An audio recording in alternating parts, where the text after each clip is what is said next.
अस्सलाम वालेकुम दोस्तों, तुसी देख रहे हो अपना पंजाब टीवी ते मैं थोड़ा मेज़बान अफजाल अहमद। सब तो पहले अपने चैनल नू करो सब्सक्राइब ते नाले लगी हुई घंटी नू दबाओ क्योंकि साडी लेटेस्ट और बेहतरीन वीडियो साढ़े दोस्तों तक पहुंचे सब तो पहले। लो जी दोस्तों, वैसे अपना पंजाब टीवी ते एक वैड सेल की है। साढ़े बहुत ही अच्छे सब्सक्राइबर ने अरशद भाई जनाब तलागंग तो उन्होंने जनाब साढ़े तो वैड खरीदी है। वैड की लदाई कराने लगे। अल्लाह ताला जनाब इन्हें खैरियत नाल लै जाए।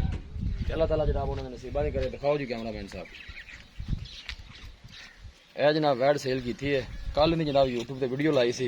अरशद भाई ने जनाब तलागंग तो उन्होंने जनाब साढ़े तो वैड खरीदी है। लै चलो भाई जी छड़ दे। यह पीछे ने माशाल्लाह बच्ची है।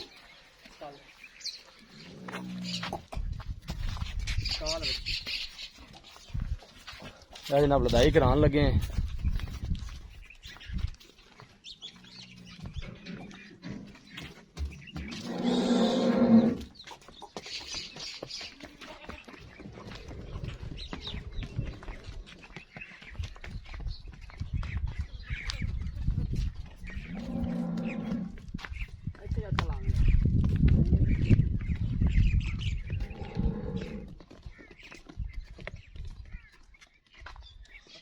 जनाब लदाई करान लगे हैं।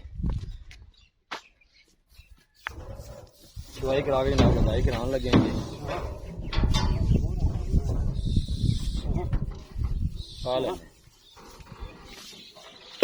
अरशद भाई ने जनाब तलागंग तो उन्होंने जनाब साढ़े तो वैड खरीदी है। चल चल चल चल चल पैर चल है।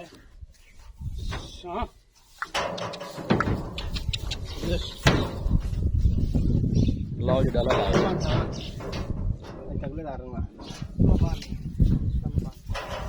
लो जी जनाब लदाई करा दी थी है।